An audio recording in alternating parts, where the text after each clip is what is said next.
Assalamualaikum warahmatullahi wabarakatuh. Saya Diah Retno Wulandari dengan NIM 19060313. Di sini saya akan menjelaskan materi tentang protein. Video kali ini untuk memenuhi tugas mata kuliah biokimia yang diampu oleh Ibu Agus Minarti MPD. Protein adalah senyawa organik kompleks berbobot molekul tinggi yang merupakan polimer dari monomer-monomer asam amino yang dihubungkan satu sama lain dengan ikatan peptida. Molekul protein mengandung karbon, hidrogen, oksigen, nitrogen, dan kadang sulfur serta fosfor. Berbicara mengenai asam amino memiliki berbagai bentuk dan berbagai nama. Nah, seperti pada gambar pertama, asam amino yang berikatan dengan CH3 sederhana itu dinamakan dengan alanin. Lalu, pada gambar yang kedua, asam amino yang berikatan dengan CH3 lebih panjang atau lebih kompleks itu dinamakan dengan leusin. Lalu yang ketiga, asam amino yang membentuk cincin aromatik itu dinamakan dengan histidin. Nah, dari ratusan asam amino, hanya 20 asam amino yang mampu berikatan membentuk protein.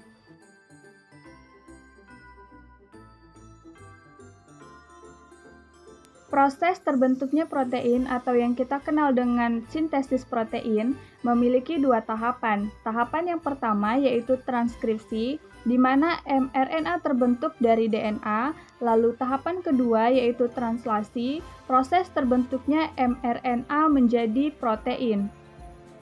Bila kita lihat prosesnya, DNA menjadi mRNA, lalu berubah menjadi protein. Transkripsi terjadi di dalam nukleus. Tahapannya ada inisiasi, elongasi, dan terminasi. Proses inisiasi terjadi ketika DNA di dalam nukleus dihampiri oleh RNA polimerase dan melekat pada promotor. Kemudian, RNA akan membentuk mRNA melalui cetakan DNA template.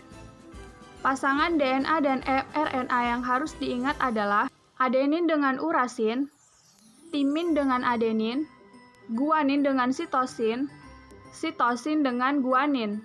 Kemudian RNA polimerase akan mengarahkan pembacaan dari 5 ke 3. Proses ini disebut dengan elongasi. Proses transkripsi berakhir ketika RNA sampai di terminator, lalu mRNA yang terbentuk mengandung 3 basa nitrogen yang disebut dengan kodon.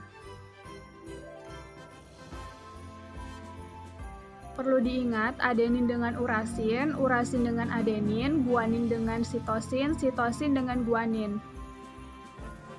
Ribosom subunit kecil ini akan bergerak dari 5 ke 3. Ketika sudah menemukan kodon AUG, tRNA yang membawa asam amino metionin dan antikodon, kemudian akan melekat pada mRNA.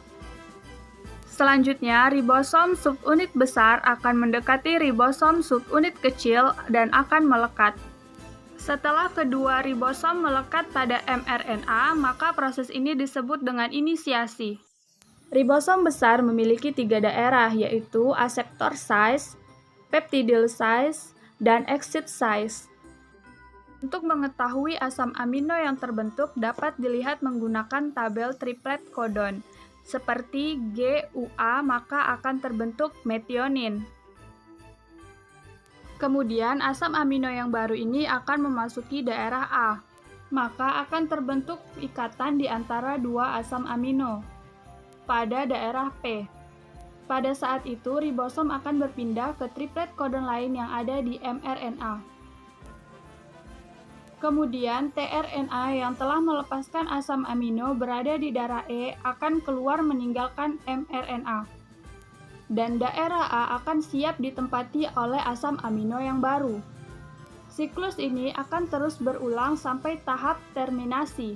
Translasi akan selesai jika mRNA telah sampai di daerah A. Nah, polipeptida inilah yang dikenal sebagai protein. Tujuan dari sintesis protein adalah agar terbentuknya protein yang dapat dimanfaatkan oleh tubuh yang merupakan komponen penting penyusun makhluk hidup. Struktur dari protein ada struktur primer, sekunder, tersier, dan kuartener. Sifat protein ada 4. Yang pertama, sukar larut dalam air. Yang kedua, dapat mengalami koagulasi. Yang ketiga, bersifat amfoter. Dan yang keempat, dapat mengalami kerusakan. Fungsi dari protein yang pertama adalah sebagai sumber energi. Yang kedua, sebagai pembangun dan memperbaiki jaringan tubuh. Yang ketiga, membentuk antibodi. Dan yang keempat, membentuk hormon dan enzim pada tubuh. Sekian materi protein yang dapat saya sampaikan, lebih dan kurang saya mohon maaf. Saya akhiri. Wassalamualaikum warahmatullahi wabarakatuh.